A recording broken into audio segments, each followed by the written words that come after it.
असा एक प्रोडक्ट आहे जो आपण डेली यूज करतो, जे स्किन केअर रुटीन फॉलो करत नाही ते लोक सुद्धा हा प्रोडक्ट यूज करतात, परंतु लोकांना माहीतच नसतं की त्यात आपण कुठल्या ब्रँडचा प्रोडक्ट यूज करायला हवा, आणि तो म्हणजे फेस वॉश. तर कोणी स्किन केअर रुटीन फॉलोही करत नसेल किंवा जास्त त्वचेची काळजी घेत नसेल तरीही ते लोक फेस वॉश यूज करतातच. फेस वॉश हे सगळेच यूज करतात, परंतु आपल्याला माहीतच नसतं की आपण कुठला फेस वॉश यूज करायला हवा. बहुधा जेवढेही फेमस ब्रँड आहेत किंवा आपण लोकल परचेस करतो आणि जे खूप ऍड्स मध्ये जास्त दाखवले जातात, आपण तेच फेस वॉश यूज करतो, जसे की Nivea, Lakme, lotus, Himalaya, fair and lovely असल्या ब्रँडचे फेस वॉश आपण यूज करतो, परंतु आपण कधी त्याचे इन्ग्रेडियंट्स चेक करत नाही. असे फेस वॉश आपण डेली यूज केले, रेग्युलर यूज केले तर आपली त्वचा काळी पडते आणि हा फरक आपल्याला जाणवतही नाही आणि आपण वर्षानुवर्षे त्याच ब्रँडचे फेस वॉश यूज करत राहतो. फेस वॉश खरेदी करताना एक मिनिमम गोष्ट तरी कमीत कमी ही गोष्ट तरी लक्षात ठेवायला हवी की तो फेस वॉश पॅराबेन फ्री आणि सल्फेट फ्री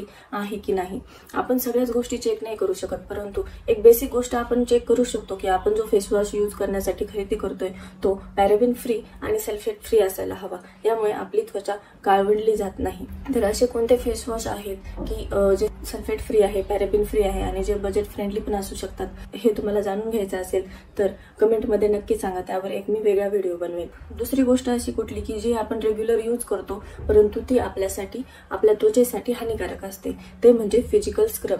आपण थोडं टॅनिंग झालं, त्वचा डल वाटली तर आपल्याला वाटतं की स्क्रब केल्याने एक्सफोलिएट होईल, परंतु असे फिजिकल स्क्रब्स यूज केल्याने, जसं की मार्केटमध्ये कॉफी स्क्रब मिळते किंवा गार्नियर इव्हर यूजचे स्क्रब्स मिळतात, आपण जनरली ते स्क्रब विकत घेतो आणि त्याने आपल्या त्वचेला स्क्रबिंग करतो, त्यामुळे आणि आपल्याला असे वाटते की त्याने त्वचा एक्सफोलिएट होईल, काहीतरी त्वचाला ग्लो येईल, असं काही होत नसते. त्यामुळे आपल्या स्किनचे जे सेल्स असतात ते अजून डॅमेज होतात.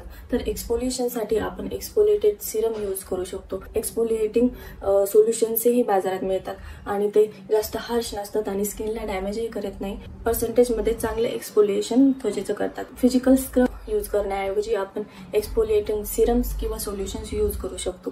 तिसरी अशी कोणती गोष्ट आहे की जी आपण रेग्युलर यूज करतो आणि आपल्याला माहित नाही की त्याचे आपल्या त्वचेवर निगेटिव्ह इफेक्ट होतात, ते म्हणजे हार्श सोप्स म्हणजे साबण. फेमस ब्रँड्स आहेत त्याचे साबण आपण घरात आणतो आणि ते यूज करतो, परंतु त्यात खूप जास्त केमिकल असते. त्यापेक्षा तुम्ही घरगुती बनवले जाणारे सोप्स किंवा आयुर्वेदिक सोप्स ते यूज करू शकतात, ते स्किनसाठी चांगले असतात. चौथी अशी कोणती गोष्ट आहे की जी रेग्युलर आपण यूज करतो, ती म्हणजे डिओ नेहमी असा विकत घ्यायला हवा की जो सल्फेट फ्री आहे, पॅराबेन फ्री आहे आणि अल्कोहोल फ्री आहे.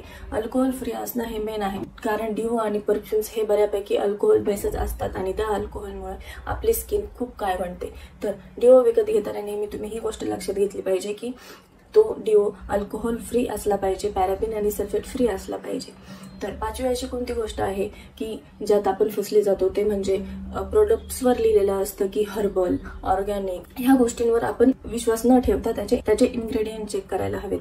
जसे की आपण मार्केटमध्ये जातो आणि कुठलेही प्रोडक्ट विकत घ्यायचं असेल तर जर त्यावर हर्बल लिहिलेलं असेल किंवा ऑर्गॅनिक लिहिलेलं असेल तर आपण ते परचेस करतो, कारण आपल्याला वाटतं की हा ते ऑर्गॅनिक असेल, त्यात केमिकल नसेल. परंतु खूप सारे प्रोडक्ट्स असे आहेत की ज्यांचं हर्बल किंवा ऑर्गॅनिक हे त्यांचं ब्रँड नेम असतं, ना की त्यांचं ते ऑर्गॅनिक तो प्रोडक्ट ऑर्गॅनिक आहे हे ते दर्शवतात आणि तिथे खाली त्यांनी मेन्शनही केलेलं असतं की हे ऑर्गॅनिक किंवा हर्बल त्यांनी जे नाव दिलेलं आहे ते ब्रँड नेम आहे. पण आपण एवढं बारीक काही वाचत नाही.